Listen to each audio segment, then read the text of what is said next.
नशेड़ी गंजेड़ी की बात नहीं कर रहा केजरीवाल। नशेड़ी गंजेड़ी तो बहन बेटियों को बर्बाद कर दिया है। भाई साहब गलत बोल रहा हूँ। उन्होंने तो मंगलसूत्र तक, और भाई साहब एक हाथ जोड़ के विनती है नशा करने वालों, चरस गांजा हफीम स्मैक बंद कर दो भाई साहब। परसों एक ठेले पे छोले भटूरे वाले में अब्दुल मिला। अब्दुल से पूछा, नशेड़ी गंजेड़ी की बात नहीं कर रहा केजरीवाल। नशेड़ी गंजेड़ी तो बहन बेटियों को बर्बाद कर दिया है। भाई साहब गलत बोल रहा हूँ। उन्होंने तो मंगलसूत्र तक, और भाई साहब एक हाथ जोड़ के विनती है नशा करने वालों, चरस गांजा हफीम स्मैक बंद कर दो भाई साहब। परसों एक ठेले पे छोले भटूरे वाले में अब्दुल मिला। अब्दुल से पूछा कि आपको 2100 मिल रहे हैं। अब्दुल से पूछा आपको 2100? कह रहा मेरे को नहीं मिल रहे, मेरी बहन को मिलेंगे या मेरी माँ को मिलेंगे। तो उससे पूछा कि तुम्हारा क्या फायदा। वीडियो निकाल के चेक कर लियो अगर गलत बोल रहा हूँ। वीडियो निकाल के, चैनल का नाम नहीं बताऊंगा, कंपटीशन है ना, दिखा दूंगा। कहता है पत्रकार तुम्हारे जैसा नहीं, तुम तो अच्छे आदमी हो, वो लेफ्ट का था, वो तो मौलाना था। कहता तेरा क्या फायदा? पता क्या कहता है? कहता मेरा ये फायदा है कि जब उसमें 2100 रुपए मिलेंगे तो उसमें से 1100 रुपए मैं भी तो लूंगा। दिमाग देखो। अरे हम हिंदू हैं, हम सनातनी हैं, हमारे हाथ बहन बेटियों के आगे हमेशा ऐसे होते हैं और हम ऐसे देते हैं अपनी बहन बेटियों को। पता क्यों? हम नहीं चाहते कि अपनी बहन बेटियों से कुछ, बहन बेटी लाके उसको सता रहे हो ना भाई साहब, तुम्हारा हाल बहुत बुरा होगा। तुम्हें एक रिक्वेस्ट है, ये नशा जो है ना भाई साहब, ये मोदी जी को भी बोलो, ये नशे के ऊपर कोई ऐसा कानून ले आओ। क्या कि भगवान कसम 6 महीने के लिए उस नशेड़ी को तहखाने में डाल दो, उसको पता लग जाए। बहुत दुखी है भाई लोग, ये चाहे रोहिणी वाले हो, चाहे भजनपुरा वाले हो, चाहे उत्तम नगर वाले हो। भाई साहब अच्छे घर के बच्चे ये नशे के चक्कर में बर्बाद हो गए। और रही सही कसर, भाई साहब एक मिनट, रही सही कसर ये केजरीवाल ने पूरी कर दी। पूछो क्यों? कोरोना के दौरान हमारे मोदी जी लगे थे साइंटिस्टों से बात करने। मैं भाई साहब फैक्ट में बात कर रहा हूँ, हंसी मजाक इसलिए करता हूँ क्योंकि लोग मानसिक तनाव में। अब वो उर्फी जावेद की वीडियो ना देखे, मियां खलीफा की ना देखे, मेरी देखें। मैं चाहता हूँ मियां खलीफा की देखनी बंद कर दो, मेरी देखो, एनर्जी भी बचेगी और पढ़ लिख के आगे भी बढ़ जाओगे। क्योंकि तुम लोग पूरी एनर्जी तो वहां लगा देते हो, सुबह एग्जाम में फेल हो जाते हो, साथ वाला खुश हो जाता है क्योंकि वो दिल्ली के दीपक की वीडियो देखता है। भैया मेरे को पसंद करते हो ताली मार दो, मेरे को पसंद ताली मार दो। अब सुनो, देख के पहचान, इन लोग को बवासीर हो जाएगी धीरे धीरे। मुझे तो पूरी दुनिया जानती है, मैं राम भक्त हूँ। मैं एक ही बात बोलता हूँ, मैं मोदी जी का गमछा पहन लूंगा, भगवा योगी का पहन लूंगा, मगर बीजेपी का जब तक नहीं पहनूंगा जब तक इसको हिंदू राष्ट्र की कगार पे बीजेपी ना लेके जाए। आज तक मैंने बीजेपी का गमछा नहीं पहना, आज तक। मैं आपको सुनो भाई साहब, मैं गहरी बात कर रहा हूँ। 5-7 मिनट मेरी भी भाई साहब बाइट ले लो।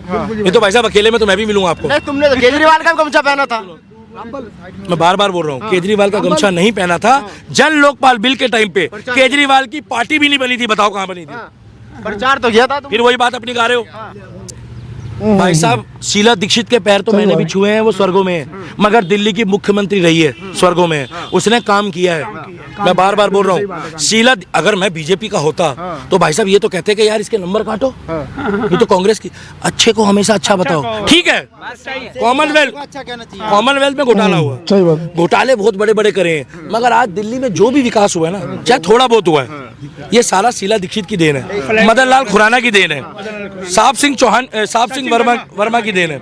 इसीलिए मैं कहना चाहता हूं कि आप लोग मोदी जी जैसे बंदे को, योगी जी जैसे व्यक्ति को अगर जाके हाथ जोड़ जोड़ के वोट मांगने पड़ रहे हैं हिंदुस्तान में, क्या अगर हिंदुस्तान में भी हाथ जोड़ के, भैया मोदी जी को भी राम मंदिर में अयोध्या बात है भाई, ये हार जो थी ना ये हिंदुओं की थी।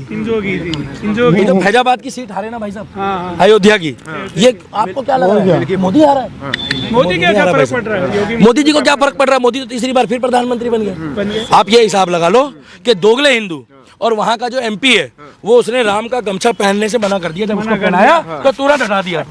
उससे पूछा कि तुम्हारे राम कहाँ हैं, तो कह रहा ठीक है राम है हमारे दिल में है, हम दिखावा नहीं करेंगे।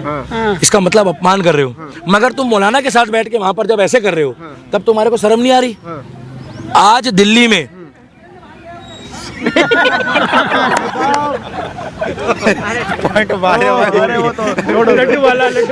यूपी वाला है वो भी। मैं इतना जानता हूँ मोदी और योगी, हेमंत बिस्व शर्मा असम वाला, मामा शिवराज सिंह चौहान, क्या इधर आपके ये क्या नाम है, टाइगर राजा सिंह। भैया टाइगर राजा सिंह के लिए जोरदार तालियां बजाओ। 6 महीने के लिए दिल्ली का मुख्यमंत्री बना दो भैया। टाइगर राजा सिंह को 6 महीने के लिए दिल्ली का मुख्यमंत्री बस कसम बता रहा हूँ। अरे ऐसे थोड़ा किसी अहमदुल्ला को खान, हो जाता है। एक मिनट रुको, ये कहाँ से आया था? कौन हरियाणा से। कौन? केजरीवाल। झूठ मत बोलना, वो तो कह रहे मैं दिल्ली का बेटा हूँ। हरियाणा का वो बोतल का बेटा है। जिस टाइम पे मोदी जी, मैं वहीं आऊंगा मुद्दे पे, वैक्सीन बनवा रहे थे ना साइंटिस्टों के साथ, और बैठ के बड़ी बड़ी कंपनियों से मीटिंग कर रहे थे कि भैया वैक्सीन लग जाए, भैया वैक्सीन वालों के लिए, साइंटिस्ट वालों के लिए और सफाई कर्मचारियों के लिए, डॉक्टरों के लिए जोरदार तालियां बजा दो। सेवा करी उस समय। उस टाइम पे केजरीवाल 12 की तैयारी कर रहा था और ये पूछ रहा था कि एक के साथ एक फ्री कैसे देनी है और 850 ठेके कैसे बनाने हैं। भाई साहब, पहले लोग जाते थे पैदल तो अपने घर तक जाते थे तो कम से कम हजम हो जाती थी दारू, और चलते भी ऐसे थे, गुनगुना रहे हैं बोरे, जाते थे। अब इसने भाई साहब गली के बाहर ही ठेका खोल दिया। ठेका खोलते ही वो कह रहा है, अरे केजरीवाल तूने तो गली के बाहर जाने भी नहीं दिया, गेट पे ही खुलवा दिया। आज भी लोग भाई साहब दारू पीने वाले पता क्या कह रहे, आई वॉन्ट अ केजरीवाल। क्या? I love Kejriwal. वो क्यों बोल रहे हैं पहले सुन लो। उनकी माताओं बहनों से पूछो ना तो पिछवाड़े में डंडा मारेगी उनके। पता क्यों? वो कह रहे हमें एक के साथ एक फ्री चाहिए, चखना भी चाहिए, नींबू भी चाहिए, खीरा भी चाहिए, आइस क्यूब भी चाहिए, सोडा भी चाहिए, और एक वो चाहिए जो बोले हेलो। ये नशेड़ी ही बोल सकता है, क्योंकि दिल्ली में जिसको पीने का पानी नहीं मिल रहा है वो शराब पीने की बात कर रहा है। और ये दुर्भाग्यपूर्ण बात है, जिस देश में तुम महंगाई और बेरोजगारी का रोना रोते हो, उस देश में कुल्लू मनाली और शिमला में 31 तारीख को पैर रखने की जगह नहीं थी। भाई साहब, गलत बोल रहा हूँ? बिल्कुल सही गलत बोल रहा हूँ?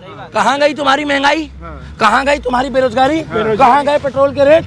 तुम तो वहां जाके कर रहे हो उलाला उलाला, तुम्हारी बर्फ में गाड़ी फंस गई, 10 घंटे तक हो गया उलाला ला ला ला ले।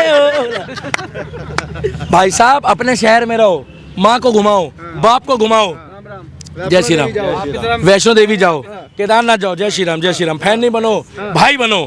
फैन तो तुम लोग आमिर खान के थे पहले। हाँ, ये जो लोग घूम रहे हो, और भाई साहब एक रिक्वेस्ट है, मैं भी अपनी मम्मी को 5 से 7 बार तीर्थ ले गया हूँ। झूठ नहीं बोलूंगा कि 50-100 बार ले गया हूँ। झूठ बोलना पाप है भाई साहब। नदी किनारे सांप है, योगी आएगा और केजरीवाल को डस के चला जाएगा। अरे यार, ये क्या बोल दिया? हम लोग बचपन में कुछ और बोलते थे, सच्ची बात मुंह में आ गई। मैं तो एक ही बात बोलता हूँ, अपनी माँ को पूछो, अपने बाप को पूछो। ये जो तुम लोग बुरा मत मानना, 4 दिन पहले तुम्हारी लुगाई आई है, जो तुम उसको पूछ रहे हो ना, तुम 20 साल बाद अपना भविष्य खोजोगे और हो सकता है तुम्हारे माँ बाप इस दुनिया से चले जाएं। और जब तुम कहते हो पापा मुझे माफ कर दो, अरे हो सकता है पापा इस दुनिया में ना हो या कहीं दूर चला जाए, तुम्हें मिले ना। अरे तुम कुल्लू मनाली घूम रहे हो, अरे मोदी जी ने अपनी माँ की अंतिम यात्रा में बिना सिक्योरिटी के कंधा दिया और जाके पता क्या कह रहे हैं कि माँ तू है तो मैं हूँ, तेरा और मेरा सफर तो यहीं तक था। क्या कह रहे? तेरा और मेरा सफर तो यहीं तक था। नमन है भैया, पहले उनकी माता जी के लिए तालियां मार दो जोर। नमन है तेरे को। क्या नमन है तेरे को। मगर तेरा यहाँ से अंतिम संस्कार करने के बाद ये भारत माँ भी मेरा इंतजार कर रही है और भारत की माएँ भी मेरा इंतजार कर रही है। मुझे सेवा करने दे।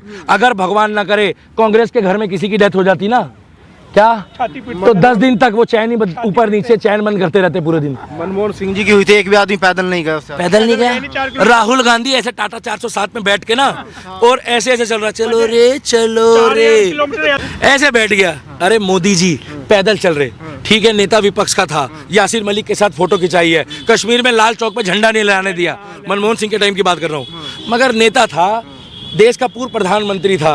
अरे 4 कदम पैदल चल लेता रे राहुल गांधी, तेरे को बवासीर हो जाती क्या है? एक 75 साल का बूढ़ा पैदल चल रहा है, एक 75 साल, और अभी तो तू प्रधानमंत्री के पैरों की जूती भी नहीं बन सकता। क्या वो प्रधानमंत्री बनने के बाद घमंड नहीं करता? अरे मेरे भाई, उसने तो सफाई कर्मचारियों के साथ कंधे से कंधा मिला के फोटो खिंचाई है। और ये इंदिरा गांधी जी ने बोला था कि गरीबी नहीं हटाओ, गरीबों को हटा दो। मेरा कहने का मतलब ये है कि यहाँ जितना भी माहौल बना हुआ है, इस झंडे पे आप एक चीज गौर करो, चारों तरफ दिखाओ कैमरामैन, इस झंडे पे आप एक चीज गौर करो, ये जो ऊपर हरा रंग है ना, ये हमारे हरे रामा हरे कृष्णा वाला है। क्या हरे रामा? मगर ये जो नीचे से ऊपर तक भगवा है ना, ये बीजेपी के लोगों में नीचे से ऊपर तक जो भगवा है, ये इनकी पहचान है, ये इनकी पहचान। विपक्ष वालों की तरह नहीं कि भड़वागिरी शुरू कर दी इन लोगों ने। अरे ये मौलानाओं की पार्टी है कांग्रेस, ये झाड़ू, जहां देखी तवा परात वहीं बिताई सारी रात।